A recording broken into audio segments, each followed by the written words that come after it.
Hi everyone, Scott Sapanic, I'm the vet.com, thespiritualmarine.com, also bornagainisrael.com. Today is the 9th of April 2018. Oh, man, where do you start? We've got this vortex.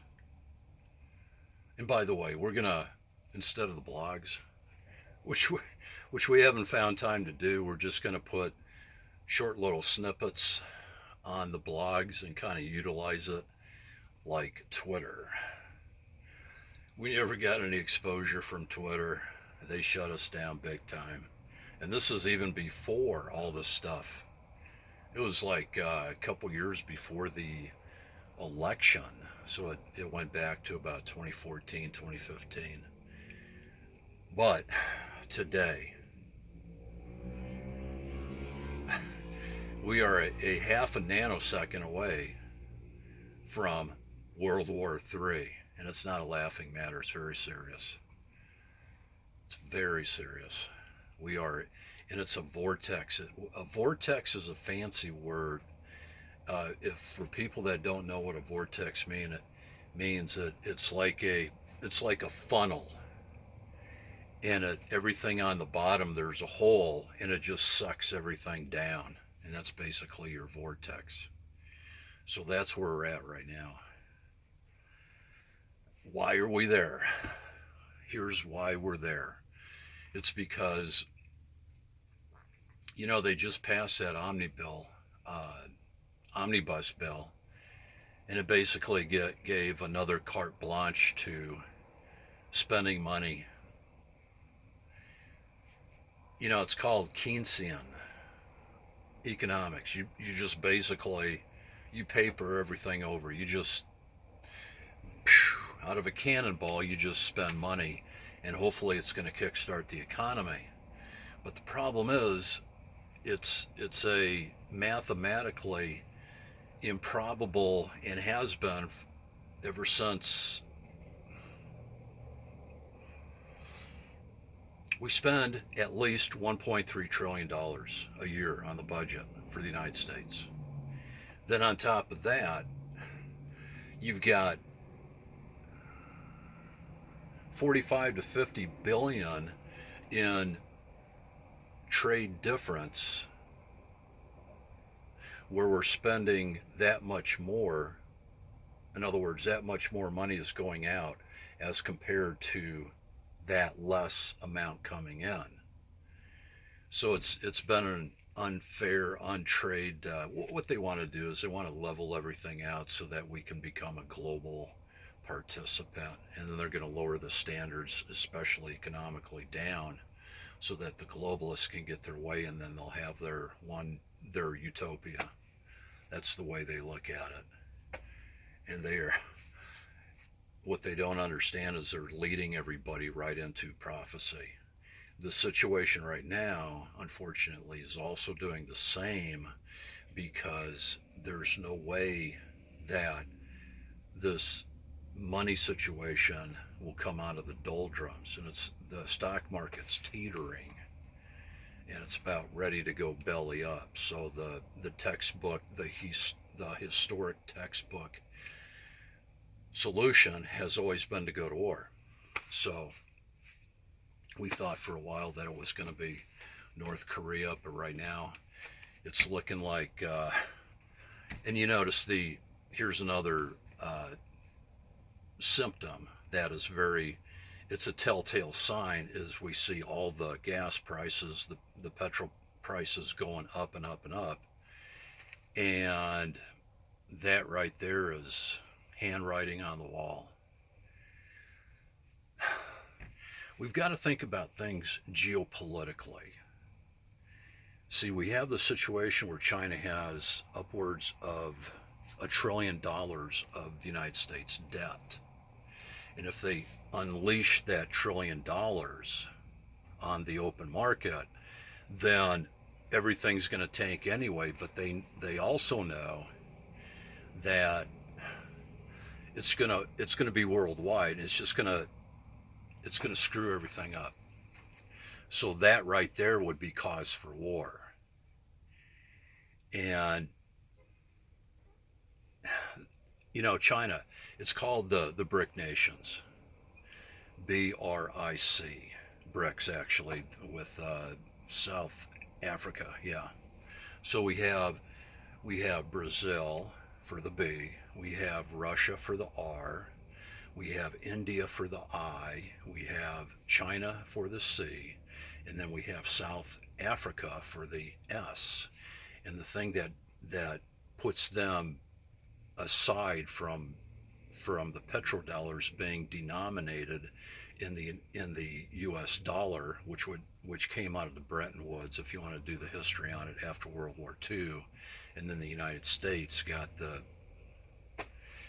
very sweet deal of having everything denominated, the clearinghouse, if you will, in United States dollars, especially for the petro. Little history lesson. So the BRICS, they are the only ones that we just mentioned that are not part of that standard. Now, here's the boots on the ground, the real hard intel is that Lebanon, Syria, and Iran are client states, states from China, from Russia. In other words, they do their business primarily with Russia, and they have the strong economical ties as well as not wanting to go on the U.S. dollar for the world's reserve currency. So, what's going on right now? It's easy to see. It's so clear that things are being ramped up. And John Bolton, who is the infamous war hawk of war hawks, just got hired on with the administration.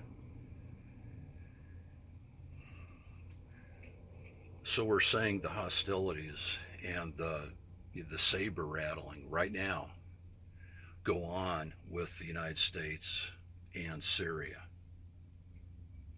Now, this is what a lot of people don't know. Believe it or not, this is, what is it? The facts are stranger. The facts are stranger than fiction. In other words, reality is stranger than fiction. But they are the facts, and they are the reality. Is that Bashar Assad happens to be amidst a Christian, believe it or not, regime. You can call anything a regime. Everybody's a regime when it comes to our governments. So, geopolitically, we'll get back to that. We're just throwing these things out. We know a lot of people aren't going to understand it, but geopolitically means that you have to look at the big picture. Most people are they're just not seeing the big picture, but this is the way it's done. It's projected out years in advance. What they need to do is, or not need to do, what they want to do is close the loop. You take Syria out of the picture, you take Iran out of the picture, geopolitically, you're going to be at like this with Russia. China could dump their excess dollars on the open market. Prophecy. See, here's the thing. When all this stuff that we take for granted, when it goes bye-bye, and it could happen like that, then everything's going to be clamped down. The free speech, which they've been wanting to take away for a long time. And it's like at critical mass right now, with all the YouTubes and all the Twitter accounts and all the Facebook stuff. But they're trying to fight those forces. But the direction that the world events, we're apolitical. That means we're not choosing sides on the left-right paradigm. Apolitically speaking, is that on this world stage of events, this whole thing could go blow up just like that. When that happens, people, it's going to be a foobar situation, not good, all you know what.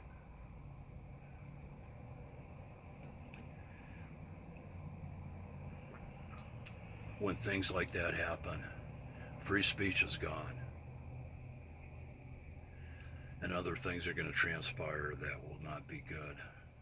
We need to take this into account. Now, having said all that, what's the way out of this? Actually, it's pretty simple. And this is the good part. Again, we need to think past even the geopolitical situation that's going on in the world right now, or the interpersonal situation, or everybody's politics, or everybody's dopamine. And we need to think about really big picture. We need to think about the eternal picture. Now, here's where we come in, is that we understand that born again Israel, you can be supernaturally chosen, blessed, and favored. With born again Israel, it's all spiritual. It went from the physical, that died at the cross, that ship sailed. It's now spiritual Israel. And the people that join them, regardless of race, country, language, people are part of born again Israel all over the world. They have come out of the institutions, the religious institutions. They have gotten out in the desert, where they follow the Lamb whithersoever where he goeth, and that's how they live their lives. And anybody can join. That's the beautiful part of it. Christian? Absolutely. Christ stepped out of eternity. Christ became man for a nanosecond of time, died for our sins, buried, resurrected, went back to being Christ. And that blessing of Genesis 12:3 is still in effect. Born again Israel. Revelation chapter 12, verse 11. And they overcame him by the blood of the Lamb and by the word of their testimony, and they loved not their lives unto the death. Could there be World War III here in a nanosecond of time? Yeah.